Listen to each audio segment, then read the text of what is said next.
शौर्य एवं साहस का प्रतीक रानी दुर्गावती। महारानी दुर्गावती प्रसिद्ध वीरांगना थीं।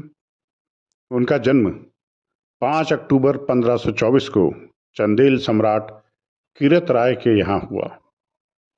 महारानी दुर्गावती का नाम इतिहास में स्वर्णाक्षरों में अंकित है। उन्होंने अपने राज्य की रक्षा के लिए अकबर के साम्राज्य से टक्कर ली और अपने प्राणों का उत्सर्ग कर दिया। वर्तमान जबलपुर 16वीं शताब्दी में गढ़मंडला राज्य का एक अंग था। गोंड राजाओं का राज्यकाल लगभग 400 वर्ष रहा। गढ़मंडला का गोंड राज्य पन्ना, दक्षिण में नागपुर, पूर्व में बिलासपुर एवं पश्चिम में भोपाल तक फैला हुआ था।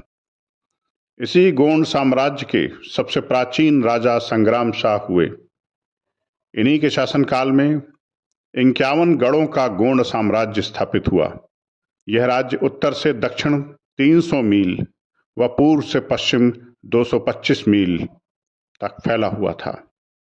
पराक्रमी संग्राम शाह की पुत्र वधू थी महारानी दुर्गावती, जिनका शासनकाल 1550 से 1564 तक माना जाता है। राजकुमारी दुर्गावती अत्यंत सुंदर, तेजस्विनी, सुशील और वीर थी। आखेट पर जाना तथा हिंसक जानवरों का आखेट करना उनकी प्रिय क्रीड़ा थी। इनका विवाह संग्राम शाह के पुत्र दलपत शाह के साथ हुआ, किंतु उनका वैवाहिक जीवन बहुत ही थोड़े समय तक रहा। भरी तरुणाई में दलपत शाह का निधन हो गया और महारानी दुर्गावती ने अपने किशोर पुत्र वीर नारायण की ओर से गढ़मंडला के शासन की बागडोर संभाली। महारानी दुर्गावती धार्मिक प्रकृति की थी। धर्मप्रिय रानी दुर्गावती ने अपने शासनकाल में अनेक मंदिरों, मठों का निर्माण कराया।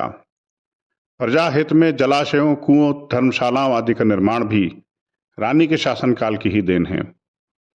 जबलपुर में 22 तालाब रहे हैं, जिनमें से अधिकांश सूख गए हैं और उन पर निर्माण हो गया है।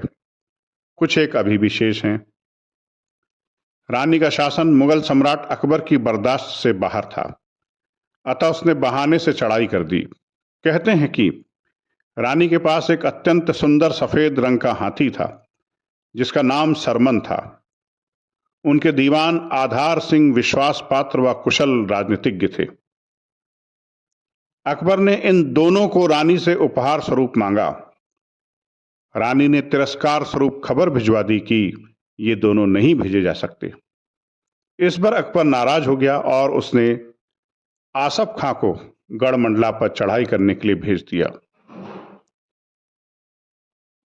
जबलपुर के निकटवर्ती उस ऐतिहासिक स्थल नरई नाले पर युद्ध की परिस्थितियां बन गईं।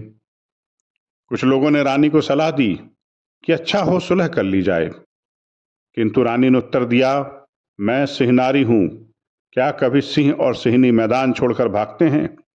मैं जिल्लत की जिंदगी से मौत कहीं अधिक पसंद करूंगी। उस समय रानी के पास मात्र 2000 पैदल सैनिक थे। रानी उस समय जबलपुर में स्थित अपने निवास मदन महल में थी। सारी परिस्थितियों का गहन अवलोकन कर उन्होंने नरई नाले के समीप पड़ाव डाल दिया। यह स्थान ढलवान जंगलों में है। इस स्थान में एक और गौर नदी और दूसरी ओर नर्मदा तथा पहाड़ियों से घिरा दुर्गम वन है। चारों ओर से इस स्थल में घुसना और निकलना कठिन था। वहीं रुककर रानी ने आसफ खां के 5000 सैनिकों से मोर्चा लेने की योजना बनाई। रानी का रण कौशल अद्भुत था। रानी स्वयं पुरुष वेश में सेना का संचालन कर रही थी। रानी की रणनीति सफल हुई।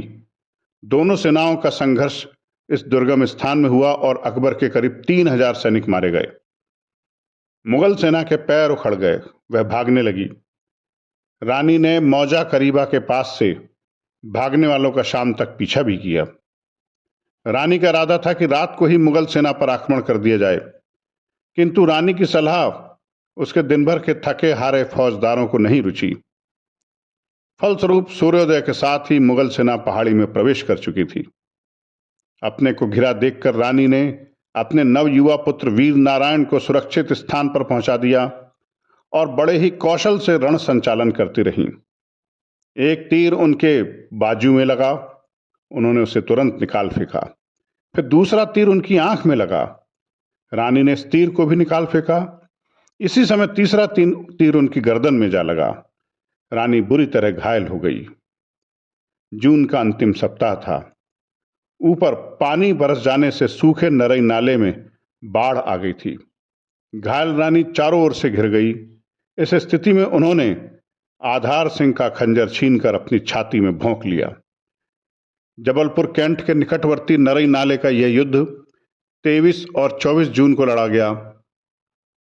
24 जून को रानी ने जीवन लीला समाप्त की और इसके साथ ही गढ़मंडला में गोंड राज्य का सूर्य अस्त हो गया। अकबर को गढ़मंडला की विजय से अपार संपदा और संपत्ति प्राप्त हुई। गोंडवाना के पराभव के पश्चात लड़खड़ाते हुए मुगल साम्राज्य को संबल मिल गया। गढ़मंडला राज्य के धन को पाकर अकबर ने 3 वर्ष में ही चित्तौड़ का विनाश कर दिया। रानी दुर्गावती की पराजय ने उखड़ते हुए मुगल साम्राज्य की नींव जमा दी।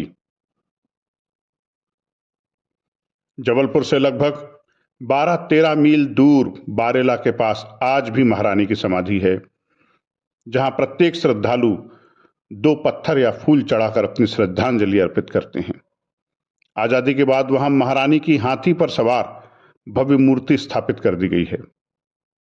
महारानी दुर्गावती की कुर्बानी एक अमर गाथा है। उनकी कोई तुलना नहीं है। भारत की माटी में मिलकर वे आज भी शौर्य गाथाओं में जीवंत हैं। ऐसी वीरांगना छत्राणी को देश का शत शत नमन।